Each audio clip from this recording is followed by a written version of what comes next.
I'm just trying to get Sebastian into the call, having a little technical delay. Here we go. There you are. Hello. Oh, sound will be better if I do this. Let's try. Let's see if I've got my... Can you hear me well? Yeah, but I'm just going to get my pod connected. Mm-hmm. Yeah, I can hear you in the pod. That's good. Right. Hello, Barbara. Hello, Sebastian. We're kind of, relatively speaking, not too far apart. You're in Thailand, I'm in Bali. No. It's closer than we've been. So how are things on your slice of reality? Yeah. So, did you, sorry. How are things over there? How are things going for you?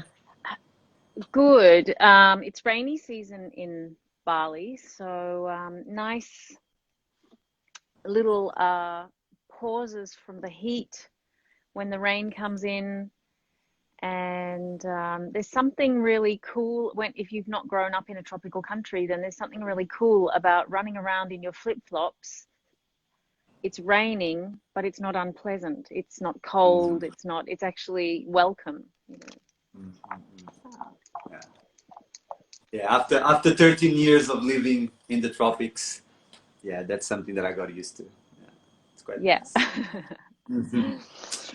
So finally we have a live together. Yeah, finally. I got a little busy last year and I didn't manage to follow through on our plan to do it last year, but very spontaneously, very fluidly, like water element itself. I suggested to you a few days ago, let's do this. And I thought, oh, you'll probably say, oh, let's do it next week. And and you're like, okay, Thursday. And I'm like, oh, okay. And so all it took was for us to be in the same hemisphere. How easy. Yeah. So that's a bit of a better angle. So yeah. Let's get slightly formal here. A quick introduction. Okay. So for people that don't know, this gorgeous woman here, Barbra is a dear friend and a vital contributor to the universe of ThaiVedic. Barbra is one of the co-founders. First few years when me and Kimana started brewing this idea together, we had the opportunity of expressing and sharing with Barbra this idea, this concept that we were co-creating, and we invited her if she would like to co-create with us, and we were very fortunate that the answer was yes.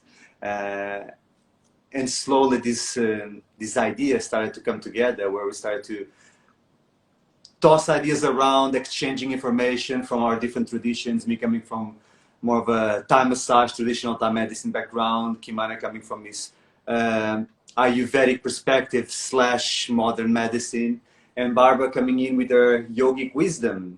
So would you like to tell us just a little bit about your journey into the world of yoga and how that brought you into our ThaiVedic family?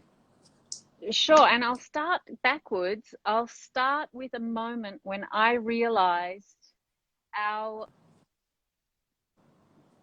my practice and teaching and your practice and teaching had started to influence each other and cross-fertilize would be a good expression. And that was a moment when I attended the bodywork session with you, and you'd added a new move down with the legs. And I realized later you were doing shins in, thighs out, which is an alignment principle I teach in my classes, which is very therapeutic for knees and also therapeutic for hips. And shins in, thighs out means stabilizing the shins to the midline while widening the top of the thighs and creating a little inner rotation and widening for the base with the thigh bones to sort of broaden the base of the pelvis and create space, which is also great for releasing Apana Vayu, which is another part of our system that we look at the Vayus. And when you did that, and I was in that bodywork class, and you did it by sort of crossing your feet and holding the shins with your feet, and then your hands were doing something else. I don't know. But that was, you know, a perfect example of how, you know, one of your gifts, one of your superpowers is to integrate things fluidly into your work, and that's water element. So regarding your question, how did it all start? Well, my yoga journey really started because I was searching actually for ways to be happier. I'm just going to tilt my camera a little bit. And I was very concerned with sort of why it was so hard to feel okay about myself. So worthiness issues, self-doubt, low self-esteem, you know, psychological pressure. I was a dancer, so basically I was always in a context every day of, you know, never being good enough in my, you know, in terms of how I was comparing myself to the people around me, my expectations, you know, so there was a lot of mental pressure. And for some reason I thought yoga would help.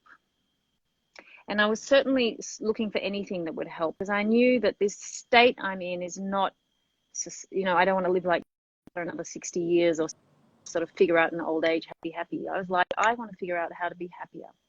So that's what drew me to yoga. And I definitely wasn't looking for a new exercise system or how to stretch. I was already flexible. I was already stretching. I was a dancer. And so yoga, my first yoga experiences made the greatest difference to my state of mind, which I now understand is about how that practice and the breathing and the mindful, slow transitions from one pose to the other, how that was affecting my nervous system. So that's also something that's, you know, a big part of our ThaiVedic system, is understanding, you know, that healing really happens at that level of the, you know, the nervous system. So once I'd had my first hit of feeling so deeply relaxed and so at peace with myself and the world, I was like, right, I've got to keep doing this. I want to feel like this every day. And I would really say that, you know, yoga changed my life. It sort of sounds a bit cliche, but it really did. And because it changed me so much, and I sort of gradually transformed to a person who, you know, I dealt a lot with sort of, you know, low level but constant depression. I was functioning. I could leave the house. I could have a job, you know, and I know depression is a really serious condition. So I had like a low level functioning depression, and this all started to lift. It was like a cloud that lifted off me once I started doing yoga. Now, after a few years of doing physically intense yoga, which was easy for me, I was, you know, in my late 20s when I started, in my 30s, and doing a very regular and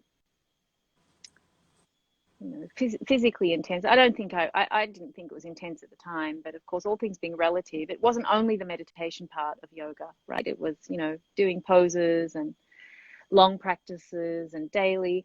Well, after a while, I had some aches and pains. I had simply new injuries, you know, from the repetition of doing things in a certain way.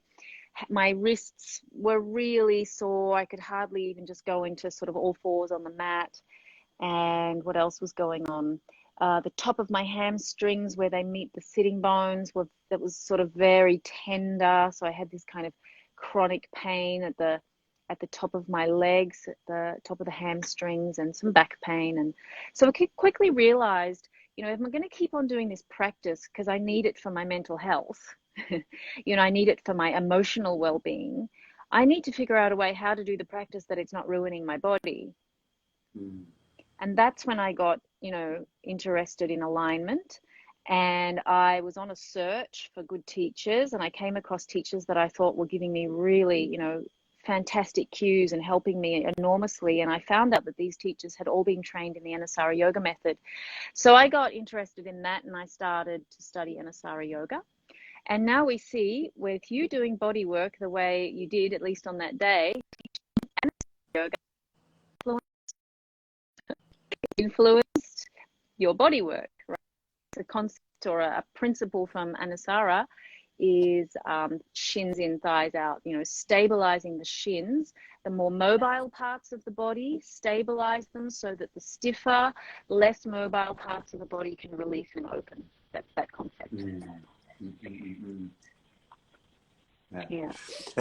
I'm very glad that that you witnessed and that you understood that episode, and hopefully it works as a sort of a a formal apology on my side for every time I attended one of your alignment classes and I would go on a tangent off script, not following your instructions and starting to, oh my God, what if I do this? How can I Improvise. integrate this into the body work? How can how to apply it? Yeah.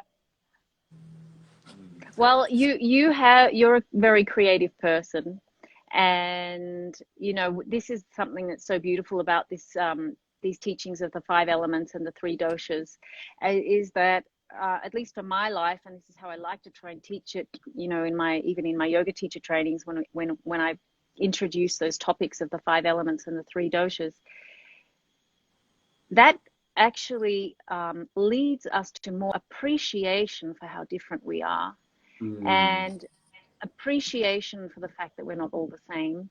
And I am more linear in my thinking, and I do have a structure when I teach, and I think we have to do this so that that will work, and then that and that. And, you know, yeah, I have a plan, and I want to pull everyone along on my perfect plan.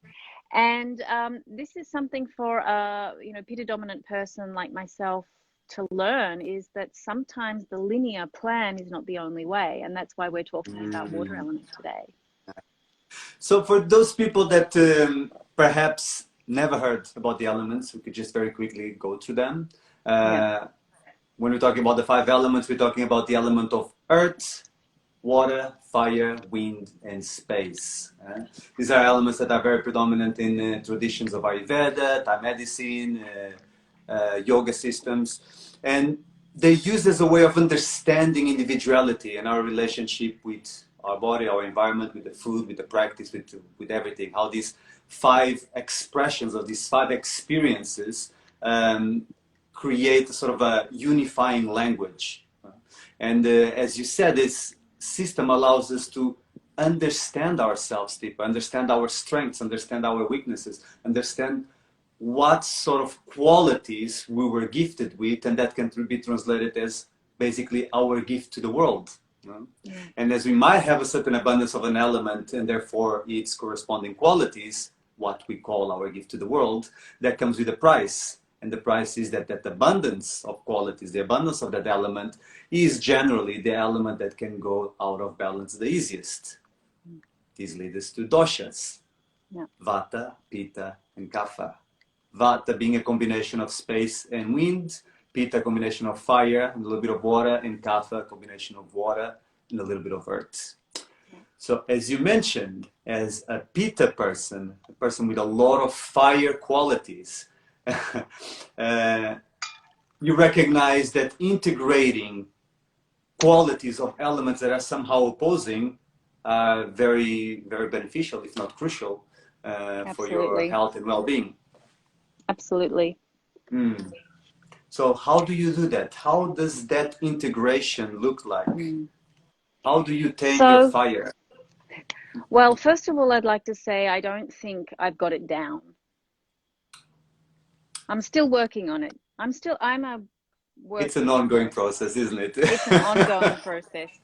And I mean, fire in itself, you know, with the pitta dominance I have, fire element, I mean, all of each of those elements is, you know, can become non-beneficial if it's too much. So it's always about how much. It's the dose, it's the balance. And yet, from my very subjective point of view, I'd say fire is really a tough one. Fire is dangerous. Fire is like, you know, I'm sure everyone who has a dominance in something is going to say the same. You know, the person who has a lot of air, you know, wind element is going to say, hey, you try controlling that. You try getting warm when you have that much wind element in your system and you're so sensitive to it.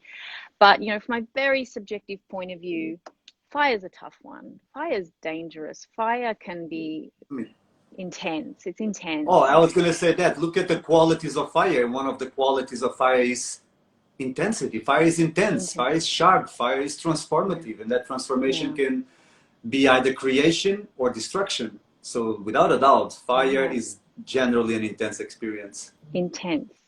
I always laugh when I hear myself, you know, on an audio recording of a little conversation, or, you know, one of my teacher trainings, if someone, you know, has videoed something and then they post it and I hear myself and see myself speaking, and I just laugh because it's like, I'm talking about nothing in particular. It's not a biggie, but the intensity, I'm talking about it with this, you know, passion and intensity, as if this is, you know, as if it's the most important thing in the world, and this particular perspective on it right now is really important, you know, and I have to laugh because in that moment when I'm talking, I feel relaxed, I feel normal, I feel I'm just presenting the information, but then you feel at home, right? But then I see because you are. The expression has so much fire in it. So to answer your question about, you know, what would that look like, integrating more water element, you know, and that famous quote from Bruce Lee, "Be water, my friend," for me, that really means embody the qualities. And what I really like about Ayurveda, or what it's really done for my life, is to help me. So if you have a lot of fire element, you tend to be very critical in your thinking, very sharp in your observations, and very quick to make a judgment or assessment of a situation. Is it good? Is it bad? Do I like it? Do I not like it? Right? It's not such a, let's say the first sort of reaction is not tolerance and openness. It's more like separating and organizing. What do I need? What do I not need? Right? And to embody water quality, you know, or what I wanted to say about, you know, Ayurveda and these concepts is it becomes more about qualities and less about what is good and what is bad. Yes. So far less judgmental. There's quite a bit of an acceptance, an unconditional acceptance for what is. Yeah. So that's been a gift that this elemental system, you know, has helped me with, and that I continue wanting to assimilate more deeply into my system, the way I look at the world, right? To look at the world not from the point of view, this is good, this is bad, but that's that quality and that's that quality. And right now, this quality is so life-affirming. To have more of this quality is totally supporting life and health and vitality and joy and peace. And more of that quality would, at the moment, actually limit life's, you know, the flourishing of life. It would limit the joy, the peace, the vitality. So how do I do it? I'm very practical, you know, I'm very, very practical. And right now, of course, the Pitta aspects of my being are really challenged here in Bali with the heat. And you and I we had a call planned before, and I knew if I want to have a productive call with Sebastian and not be irritated, hot, flustered, annoyed, impatient, because that's what heat does to me.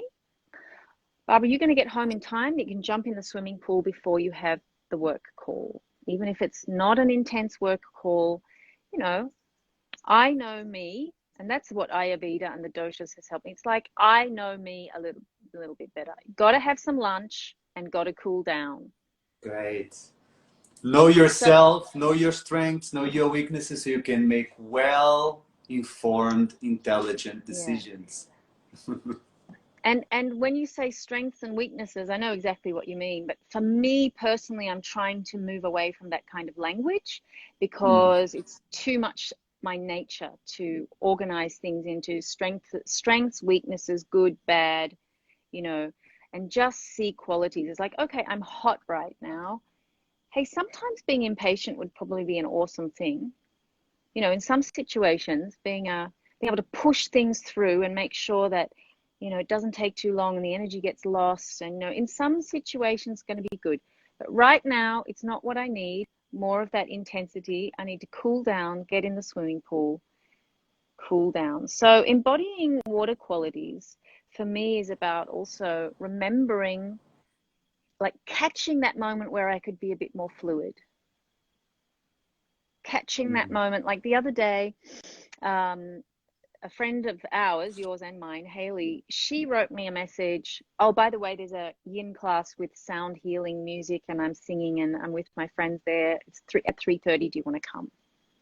And I had already booked a massage, which I was looking forward to. And it would have meant I couldn't make it to her, the class she was going to be doing her art and music at. And I just realized, change the appointment. You know, and for other people that would be a no-brainer, but I actually rarely consider changing plans I've made. You're going to laugh because I think you're much more fluid. And that for me was a little bit of water element to say, do you know what? Something else came in. I want to integrate that into the day. I'm going to change my massage appointment and the day is going to flow differently. And I wasn't a little bit of water and wind, which are both can be both balancing for fire, right? Exactly. A little bit of change, which is very much wind, and that adaptability to just okay, let's go with this new flow, with this new set of circumstances. Adapt rather than rigidly hold on to the original plan. And for me, it's often, and I don't, you know, a lot of people might, you know, relate to this. It's not a question of that I'm unwilling to do that. It's just the question that it doesn't occur to me. So it's a practice to go, look, that's one of those moments that I could be more fluid. It can even feel unnatural sometimes, right? Yeah, but I know through this study and I understand that that's good for me. So I'm willing to do it. You know, it's like, oh no, that's actually an opportunity. And there would be other people where it would be awesome for them to actually stick to a structure. But sticking to a structure is definitely not something I need to practice.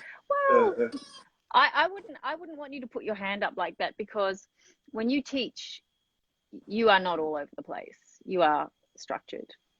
But it's in a different way. It's in a more fluid way, right? Yeah, but it's not chaotic or anything. I'll paraphrase you and I'll say, I know myself.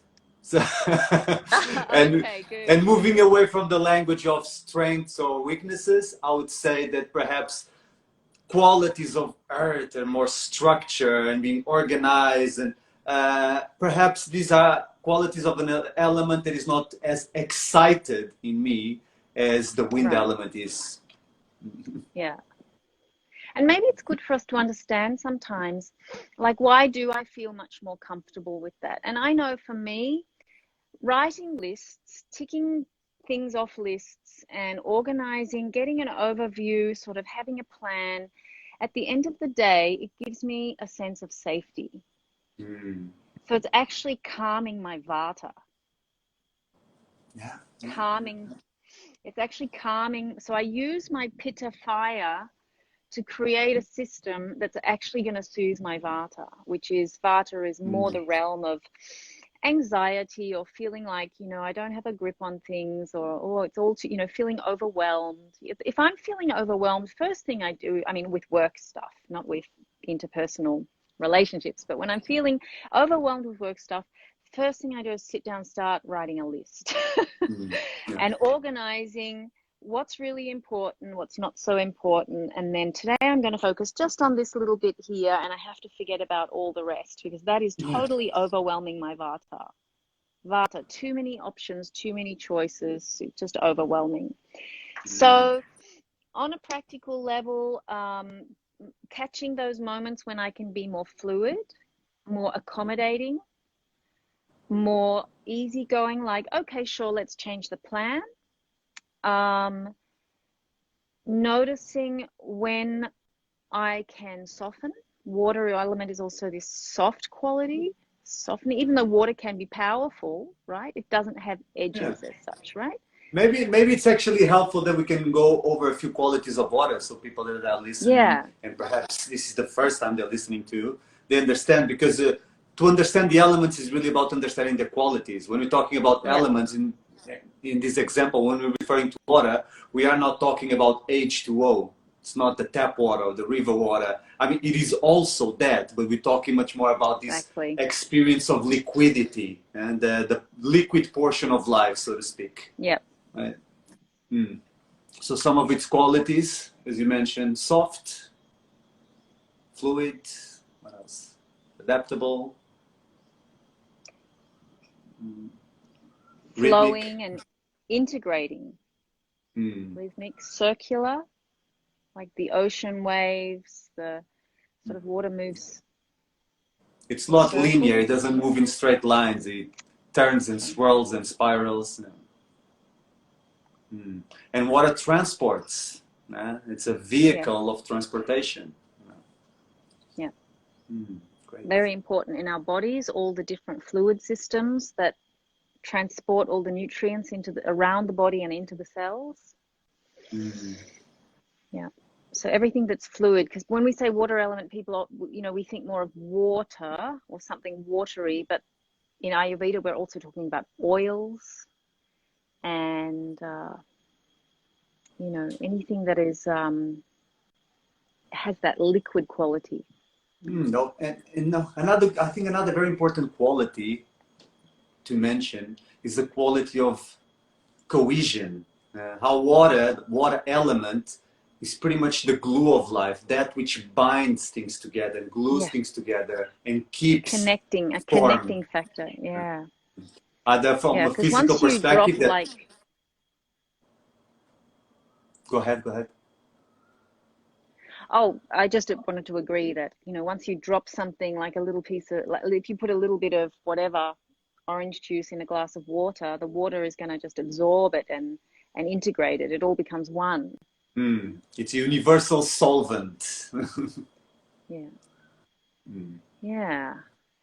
And then there's the emotional aspect. So for me, every time I am someone, it could be my Asian background. I grew up in a Korean family in Australia, but surrounded by Korean family and relatives and, let's say, societal culture. And I don't know if it's partly that and maybe some other factors too, but I tend to keep my emotions a little down there so that they're not in my way, right?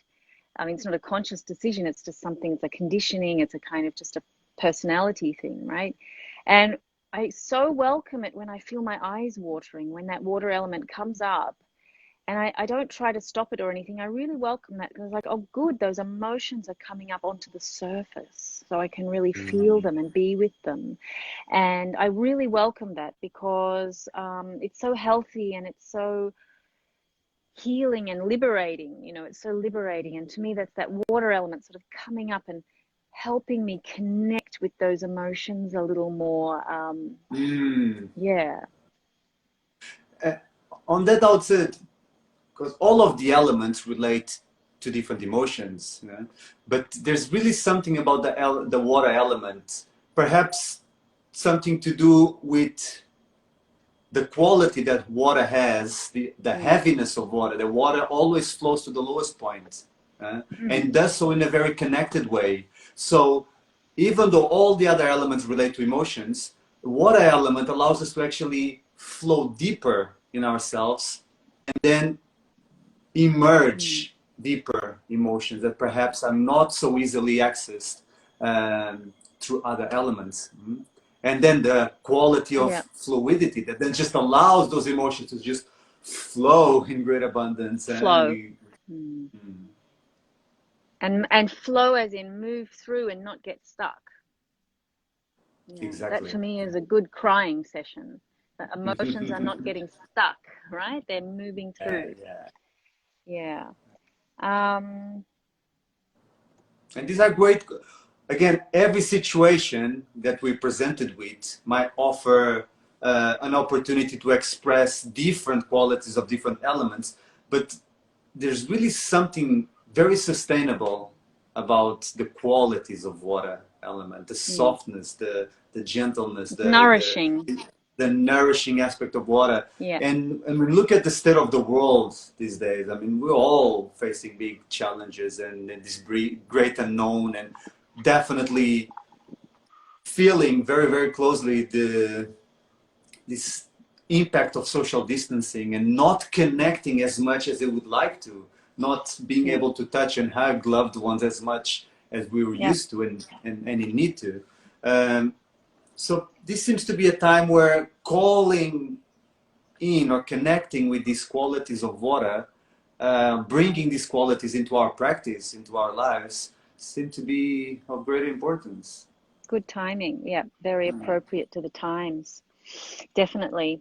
And I think that the adaptability we were talking about as a quality, being adaptable, flowing, you know, kind of able to, you know, for me, I have that always that picture of sort of a riverbed with some rocks in it.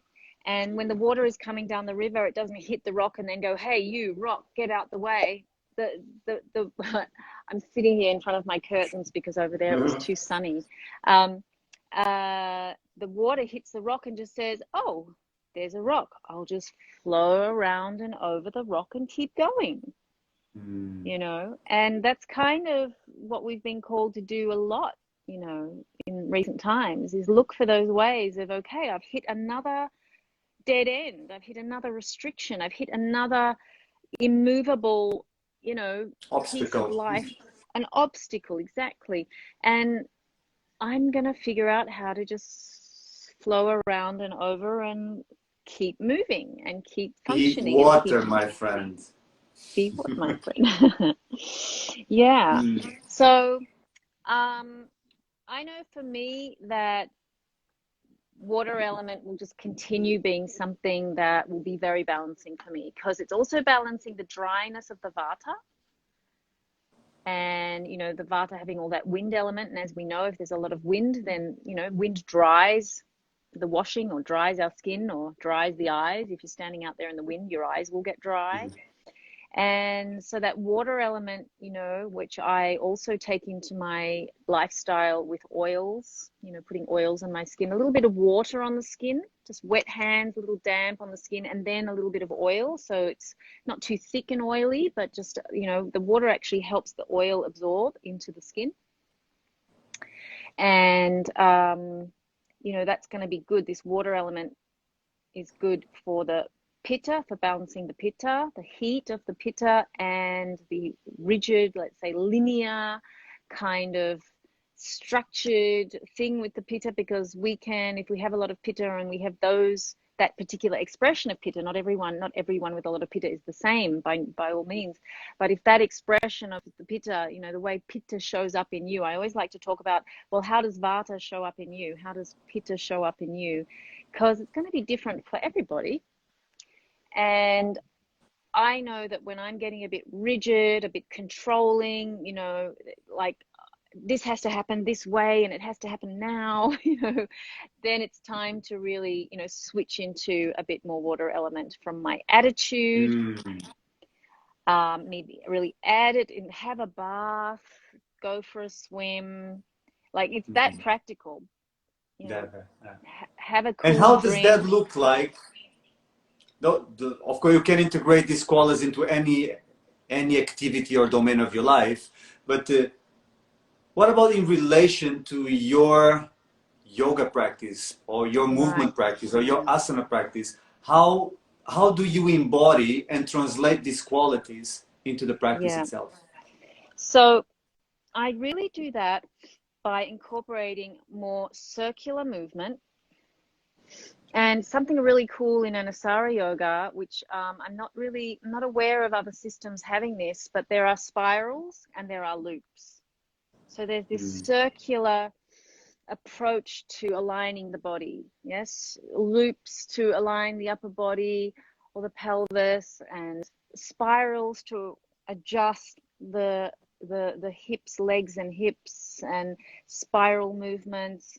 So I just took that a step further and added like literally circles, like more circular movement for the joints. Because once you start circling is, first of all, it's multidimensional. So it's not linear. And it just takes me into another mindset. So I like to just start to circle. And rather than moving my arms, and I'll show, you know, I'm going to show you in a moment, rather than moving my arms in a straight line like that, you know, I would do more things like bend at the elbow and lift the arm that way. Like I rarely just lift my arms like that now. And I was in a yoga class this morning, and it's very humid and warm here in Bali. So, you know, basically you just stand in Tadasana and you start sweating. And I don't want to sweat that much. You know, I don't want all the nutrients in my body to be sweated out. I want nourishment. I want it all to stay in. I'm a bit more like, I Too don't much want water. I don't want to lose too much, right? By sweating too much. I've done enough of all that kind of stuff with my body my whole life. So for me, it's a bit more like, how can I exercise and move in a way that I'm not taxing my system, that I'm not using up my resources? You know, how, and make the practice nourishing, because we have a little over obsession with sweating in Western culture. We think, oh yeah, sweating is great, I'm detoxifying my body. But in Ayurveda, actually, there is not a high regard for extreme sweating. You know, get a little, you know, it's okay to sweat a little bit, but you don't want to be sweating extremely from your head or face, because heat rises, then it's too much heat. By the time your head starts, you're red in the face and you've got sweat dripping from your head, you're overheating. It's too hot.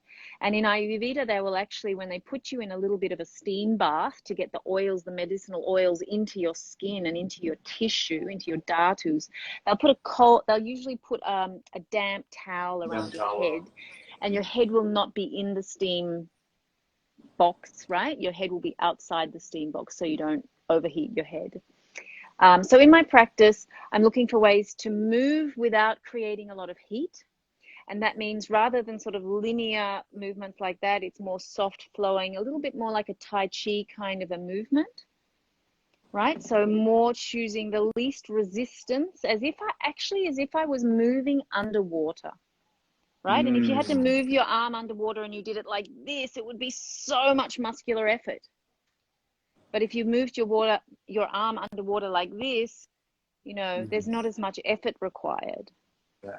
So that's some elements that I bring in. And also noticing the moment of intensity and just choosing to back off a little bit so that there aren't these peaks. You know, keeping everything a little more even like that, rather than, you know, rather than sort of going for intensity. What else do I do in my yoga practice? So water element, when we embody that, there's like a rhythm too. I find it very important in the beginning of a yoga class, you know, not straight up straight away, but sort of in the first third of the class, to build a rhythm. Because a rhythm, like a pulsation, yeah, it's very soothing for the nervous system. And there's something comforting in that, you know. Great. Would you be willing to show us how some of that embodiment Absolutely. like? So anyone who's watching now, maybe you're watching afterwards or you're on the call with us live right now, you're very welcome to join in. I'm going to just, I was actually charging my pack, you know, those emergency packs so you can charge your phone. I'm going to just get it because I can't see right now what my battery's doing.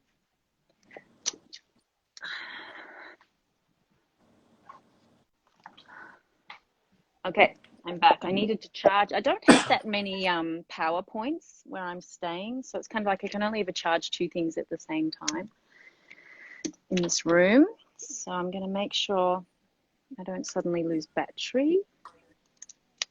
Oh no, that's not what I wanted to do. I wanted to do this one. Yeah, this one. Meanwhile, while you're going through that, I'm just going to go through the messages and see if there's any questions. Sure. Oh, here's a question from Paola Hodul. How can one find balance in integrating other elements to an already water element flow person? Well, I'd say that we find, yeah. Would you like to answer that? No, you start, you go. Oh, I'll say that with all elements, there's this basic principle that like increases like, or therefore opposites balance. So the way that we find this elemental balance is by recognizing first the qualities of the element that is excited. So in this case, if someone is already very flowy, there's quite an abundance of water element, then there's going to be qualities of heaviness, slowness. So if the element is really in abundance, even perhaps a certain congestion, accumulation, friction, lethargy that starts to become quite evident. So we want to integrate qualities of elements that are opposing or balancing. So wind is all about movement. Fire is stimulating, is dispersing, is ascending. So it's exciting. So we want to integrate qualities of these elements that will excite the element. So there's more movement, there's more dispersion, there's more vitality and like vitality. dynamism. Yeah. Not too lethargic. I'm just trying to imagine, what would that be like to have too much water element? Well, less movement. Less movement. That's one thing. Because this is a confusion that I see very often. Water itself doesn't have the quality of movement. What moves is the wind element. Now, the wind element is going to move the water, and because water has a set of qualities, it's going to move in a certain way. It's not going to move in a linear way. It moves in circles, in spirals, it moves in a fluid manner. It moves with rhythms and pulses. Movement itself is wind. So integrating more wind so water doesn't become stagnant. Because stagnant water in the body is the same as stagnant water in nature. It tends to rot. Yeah. And I know that from friends who have more water element in their constitution, they find that they feel bloated easily. They'll get swollen ankles if it's hot, or, so they're dealing with also swelling and feeling bloated. But at the same time, I've watched that by just adding a little bit of movement and heat, they sweat it all out really quickly. And you can sort of watch that person day by day kind of shrink, because most of the body size that they were, showing was water. I think that was it. That was our question. That was it. Okay. So you're going to push a button so that we get... I'm going to exit the building for now, and then I'll just join in again towards the end to wrap it up. Okay. So this is going to go about, I think, 10 minutes at the most. Perfect. See you in a bit. Okay. Let's see what kind of frame I've got once Chris... yeah. Let's see. This looks pretty good. Yeah.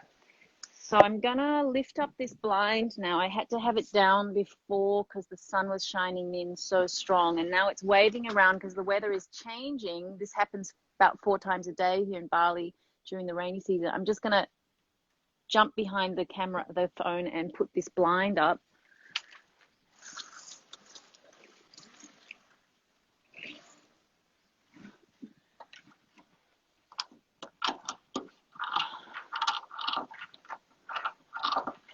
And if it suddenly starts raining, then I have to put it down again. Yeah, the weather keeps changing like every couple of hours. So the setup I had for the call no longer applies. I'm just going to put this up. Now it's getting dark. The dark clouds are coming in, and I guess in a few hours we're going to have, maybe in an hour or so, we're going to have rain again. Okay. Good, that's better. Okay, so here I'm just going to show you something. It's called, I call it pandiculation. I learned that from my osteopath. And pandiculation is a very old-fashioned word, actually. It describes kind of that yawning, stretching kind of thing you would do maybe first thing in the morning, or you'll often see a cat doing it when a cat has been lying down on the hard floor for a long time. Cats have very fluid tissue, and it just, all those layers of fascia just kind of get stuck together once we're not moving much, you know, like we've been lying in bed all night, or the cat has been asleep on the floor for a while. And then to get sort of those layers of fascia hydrated again, fluid again, and moving and gliding. The world of researchers, the people who research fascia and anatomy, said that this, which I'm about to show you, is really awesome. And in fact, you have done it before. All yoga people do this all the time. You get into your first down dog of the day, particularly if it's in the morning and you're feeling stiff, and you intuitively start to move. And that looks like this. Coming into your down dog, and you feel that little bit of dryness or stiffness, and you start to bring water element in. And it's just this intuitive, three-dimensional, soft, flowing, non-linear, wavy, circular, elastic, supple, fluid movement. So this is something I've incorporated into my practice a lot. It's a very nice way of warming the body up without actually using a lot of heat. So it's warming up the body more in the sense, not so much in the sense of heat, but getting all the layers of fascia and soft tissue sort of gliding more fluidly rather than the body feeling dry and stiff. Of course, circles, big part of water elements. I love to do circles with my hips. So now I'm circling, drawing big circles with one knee, and these translate into little circles in my hip socket. Now, the hips and all the joints have fluid in them, synovial fluid, and circular movement encourages the synovial fluid, meaning the joints become more lubricated, more oiled, I'd say well oiled. Yes, so pandiculation, I do it in a lot of poses, well, as I move into poses, and particularly in the beginning part of my practice, if my body is feeling a little stiff and I want to bring a little more fluidity and water element in. So here I'm just, this is mostly for my back hip, I just sort of draw in a little with my legs and then bend the front knee more. Now I'll show you an example of what I meant before.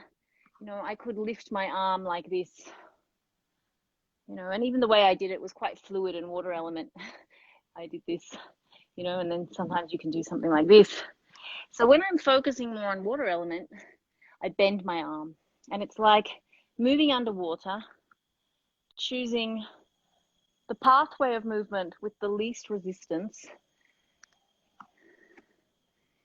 And it's really very reminiscent of a kind of Qigong kind of Tai Chi style movement.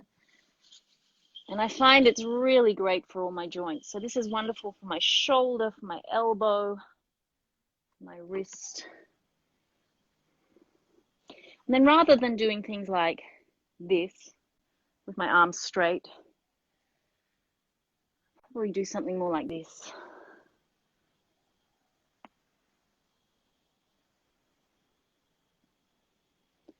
I could even take my arms over the sides. And I'm just keeping my elbows a little softer. They're not quite as hard and fully extended. And then you see that how I put my arms down, just bending at the elbow. That's the water element translating into my movement. And then a little more pandiculation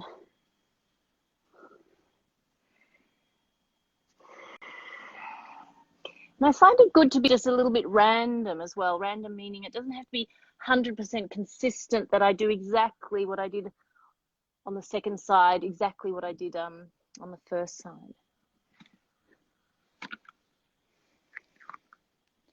And by keeping the back knee a little bent, you know, it gives me a lot more possibility to find subtle, small movements in the joints and to pulsate a little more into the form rather than sort of just plonk myself in and hold statically.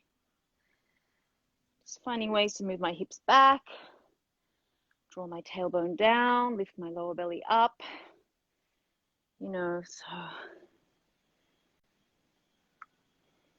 even that kind of just fluid pulsation from one movement to the next. So if you're joining me here, it's about finding softness in the movement, bending at the elbow, and being less linear. So I'm actually sort of swirling into almost a figure 8 kind of design here with my arm, with my hand.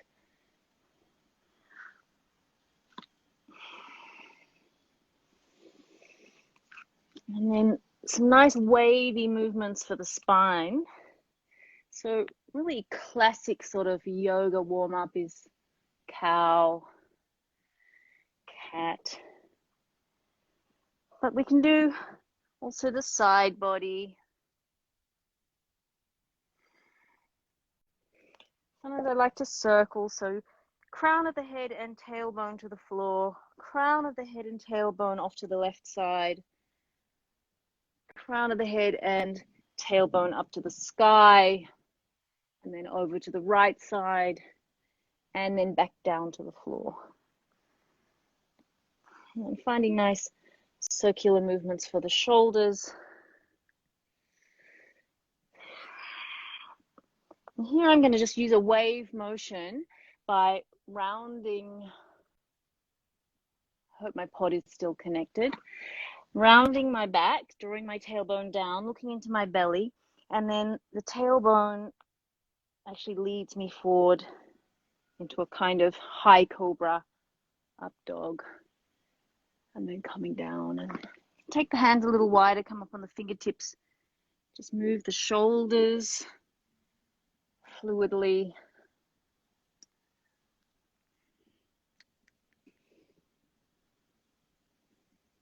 I like to lead with my head to curl up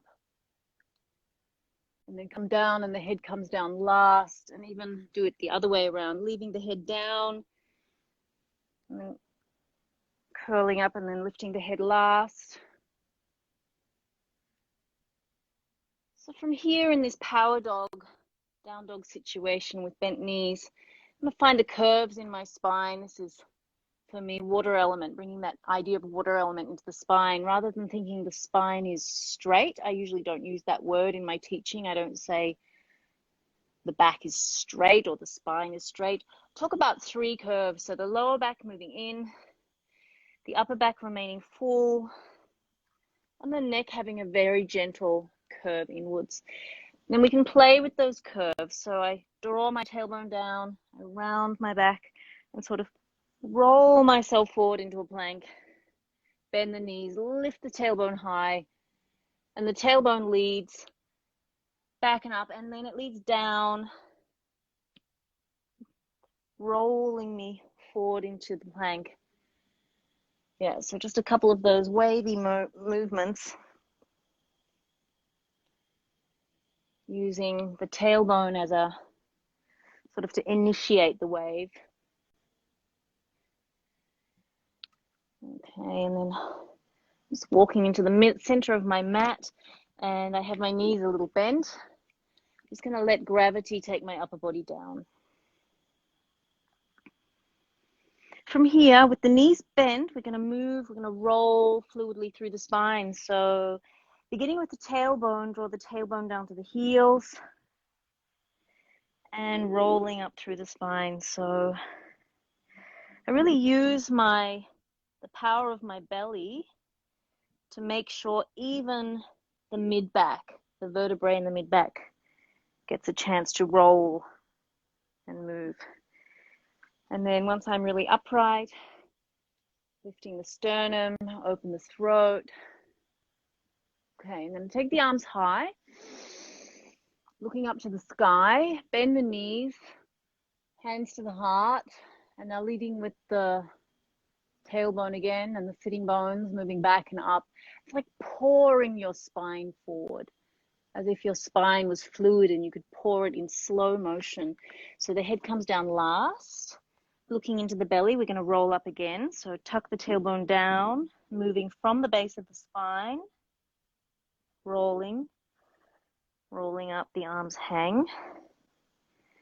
And I love doing this to kind of get a bit fluid in the mornings. With the knees bent, with the heart high, look up to the sky, inhale, raise the arms.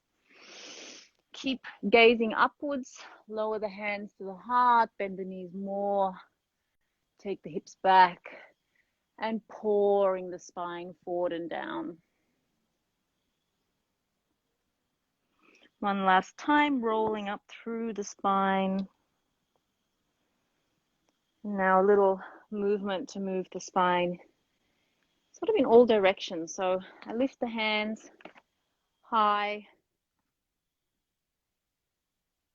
and then just a gentle twist to the right. And just keep the knees soft, so embodying fluidity and the softness of water quality. You'll notice my arms never really making a straight line. I'm coming up through the center now, lifting my arms high and then twisting gently to the left, bending the knees. Hands come to the side of the ankle, and it's almost like I was moving my hands through water.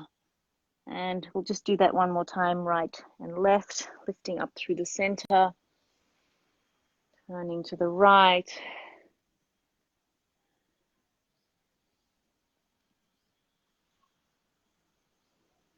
lifting up through the center, and turning to the left. It's just gentle, fluid movement for the spine, hips, shoulders. That feels good now to do a few little gentle circles with my shoulders.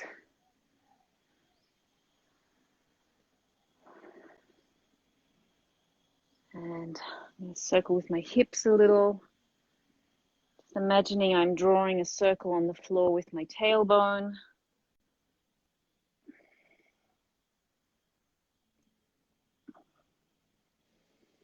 And then we'll get into the side body a bit. So I find that it's the side body that's often can get a bit stuck. Yeah. So bringing a bit of fluidity into there. We're just going to lift the arms high. And then take your right hand down to stroke the side of your face. Left arm remains up high. And then bend your knees and lower your right ear to your right shoulder. And the right hand continues to sort of stroke the side of your right body. And then you can circle the right arm up high. And we'll do the other side. So the right arm stays up, and just take the left hand to the side of your head. And it sort of takes the ear with it down to the left shoulder. And you'll notice I'm not turning to look to the sky. I'm actually doing a side bend in my neck. Yeah, that'll help you get a little into the fascia and the space between your ribs on the right side. Circle the arm up high. And we'll do that a few times. I'm doing a side bend to the right. Circling up. A side bend to the left. Circling up. Side bend to the right. Circling up. Side bend to the left. And circling up. And then just notice how I take the arms down fluidly rather than a this or a this, right? So elbows bend and choosing that path of least resistance, just as the water would in the riverbed. Every obstacle the water meets, it just finds a way to sort of flow around and over. So pausing there for a moment, you might like to close your eyes and just notice any sensations in your body,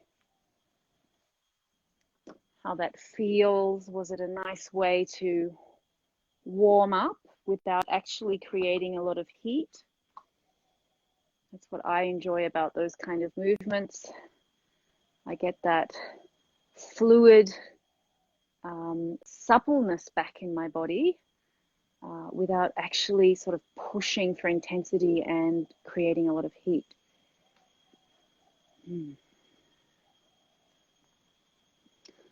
Okay, so that was a few examples. I'm going to come in close here again. I was a little unsure halfway through if I'd lost the sound because a notification popped up about my pods. So, Seb, would you like to join us again? Let's make sure everyone can still hear me. I might have to pull Seb back into the call. Let me do it like that. So there he is. He's back. Thank you for that. Were you joining in? Were you moving a bit? Yes. Ah, nice. Yeah, now that the glaring sun has gone, I can turn around because it was too bright before. I could not have had that background. That's why I had the blinds down. We're actually really lucky that a rainstorm didn't come in because that often happens real quick as well. Yeah, so that would be an example of just fluid movement. Every time I do it, I just notice, like right now, even though I was instructing and not fully just focusing on me, that's just the best thing for my body. It's just really good for me in these particular conditions and with my particular, dosha dominance and also my age, and where I'm at in this stage of my life with my body. Where I'm going more into the vata stage of life where, the joints are drier and it's the What I body does noticed from feel, this, stiffer.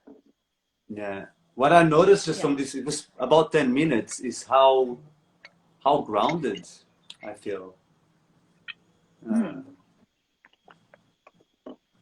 And do you think it's the slowness or? Well, I think it's the qualities of water, the slow that invites that sort of almost like a surrendering to gravity. There's just that True. easy, effortless downward pull. You just allow the water to just flow where it wants to flow, and water wants to flow to the lowest point, right? So it just becomes it's very fascinating to put all this theoretical understanding straight into practice, because then it's just so tangible. Yes, this is exactly where water wants to move. It wants to move down. It's not going to move in a straight line. It wants to spiral and swirl and stay connected all the way through.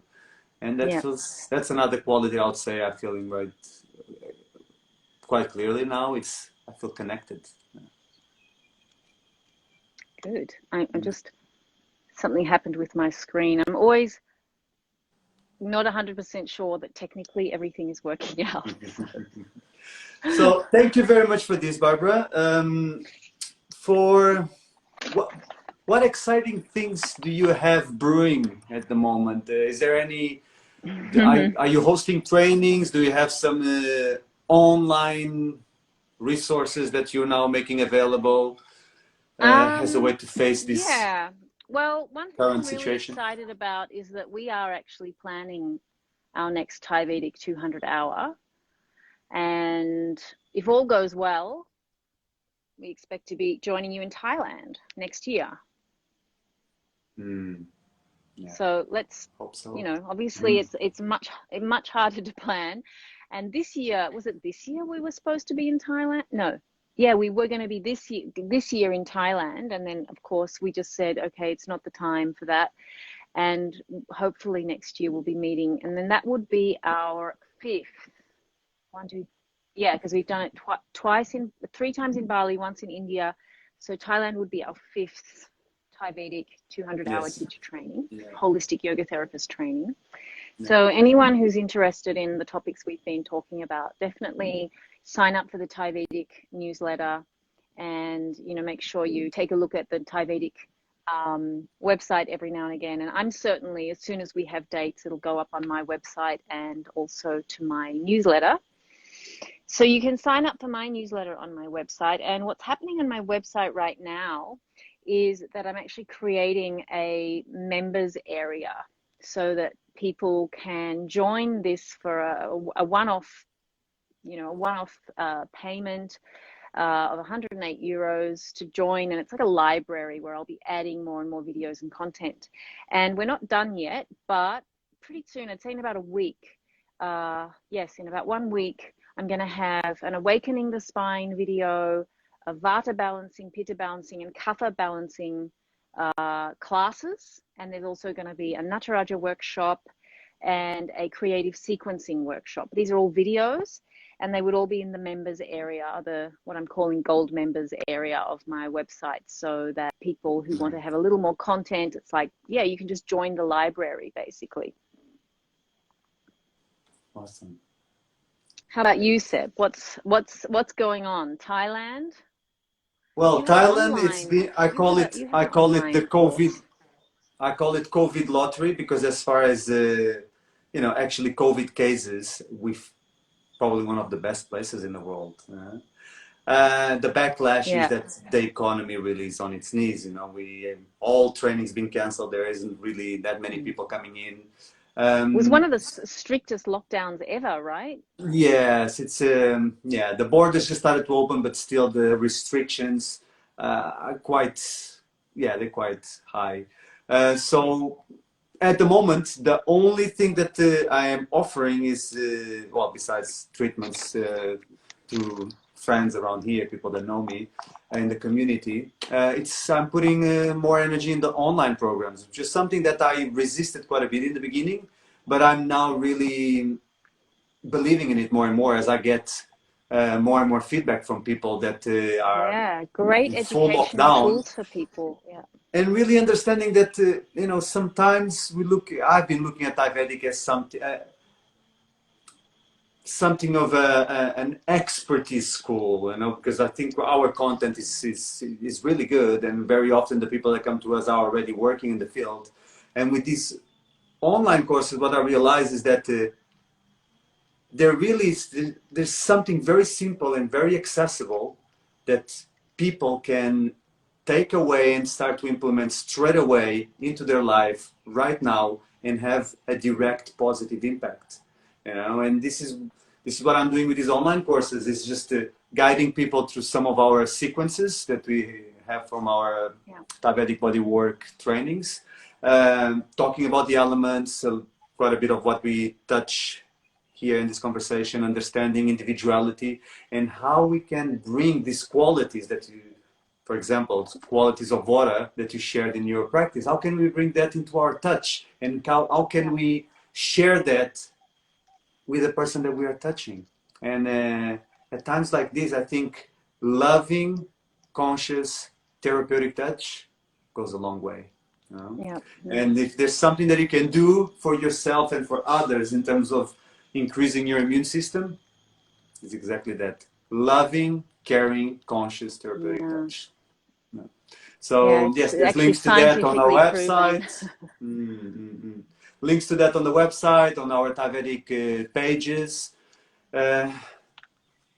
Thank you everyone for watching. Barbara, thank you so much for making the time and sharing with us. Yeah, I'm so glad it didn't rain in the middle. So I'm just gonna have to make sure when I end the call, right, I don't delete it. We want to keep this video, right? We want to keep this video. That's right. Put it on the ThaiVedic Instagram, Instagram TV. Instagram TV. Are you going to do that, or do I have to do that? You're going to do it. You have to do that. You have to do it. I have to do it. Oh, God. I forgot about that. Thank you. You have to do that. So I end the call and I keep the video and I put it on ThaiVedic IGTV.